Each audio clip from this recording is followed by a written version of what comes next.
Well, you put all these things together and you just described what kind of tree? Douglas fir. Douglas fir, good job. Douglas firs have these real pointy needles, or buds rather. Needles go all the way around the twigs. They're all about that long. And a nice, tall, straight leader. Somebody said, how old is this tree? How could you tell the age of a tree? Look at its rings on the trunk. Thing. So you're saying get a chainsaw, cut the tree down, and count the rings. Yeah.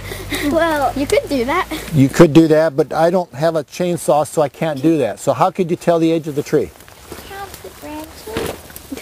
So here's one branch, two branches, three. Bigger branches that come out. Well, if you notice this tree, the limbs are kind of in layers. So each layer we call a whorl. All you have to do is count the whorls. So you can count 1, 2, 3, 4, 5, 6, 7. Okay. So that's one way to do it. Erica, I think it's older than you. Yeah. Same here. So anyway, those are just different ways you can use to figure out what a tree is, what kind of tree. The buds, the bark, the needle, smell the pitch, what the leader looks like, all those things. Tired of standing still? Want to keep moving? Let's move. In the middle of the page, we talked about all those things, different vocab words. Remember what a whorl was? Oh, yeah, the layers. They're kind of like layers. Good job. And that shows what? That shows how old the tree is. Shows how old the tree is. You can answer these back at school because we need to kind of hurry. Besides, as it rains, these will just get wet. And the leader of a tree is what? The top. The very tippy top of the tree. And what's a broadleaf? A broadleaf is a wide leaf. Leaf that has broad leaves. And a conifer is what? A pine. It has needles and cones. Good job. And what are 6 parts of a tree? The leader. The leader. Name a second. The pines or the needles or the needles. Okay, so we have the leader, needles. What else? The branches. Branches. Okay. Trunk. The trunk. You know, there's another word for trunk.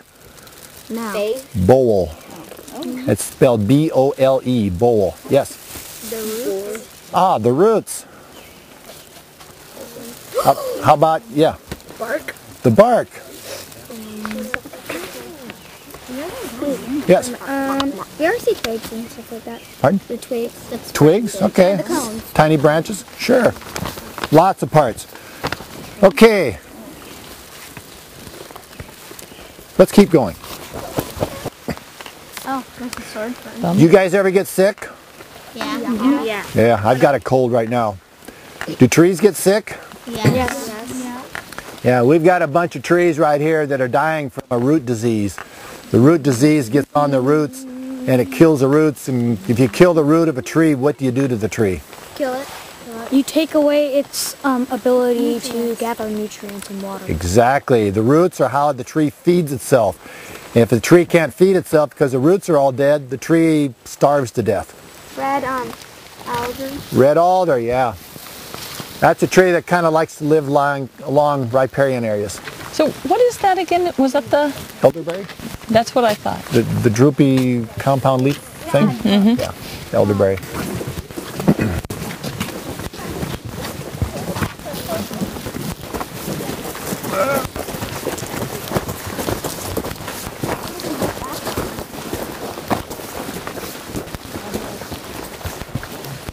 Remember I said this used to be a farm? Mm-hmm. Yep. Do you know what this used to be out here? Pasture. It was a field. And this man that we mentioned earlier, he remembers his granddad farming this field. He remembers this being plowed out here. But eventually the farm was abandoned and it grew back into a forest. Okay guys, Maddie here is going to teach this lesson. Sure, she's going to teach all about snags because she knows what a snag is. So what's a snag? A snag is a tree that's cut down or dead, but it's still standing up. Yeah. How could it be standing if it's cut down? Well, it's dead. Yeah. It's dead but still standing? Yeah. Yeah. So do you think snags are kind of important for wildlife? Yeah. Yes. Kind of. Yeah. Kind of, yeah? We're gonna cut. People will probably ignore it because it's not much use anymore, but it's used for the animals. Yeah, these are actually very important. Look here, there's holes in here. They're rotting, so insects use it. Insects in here, woodpeckers come and they eat insects, so they make holes.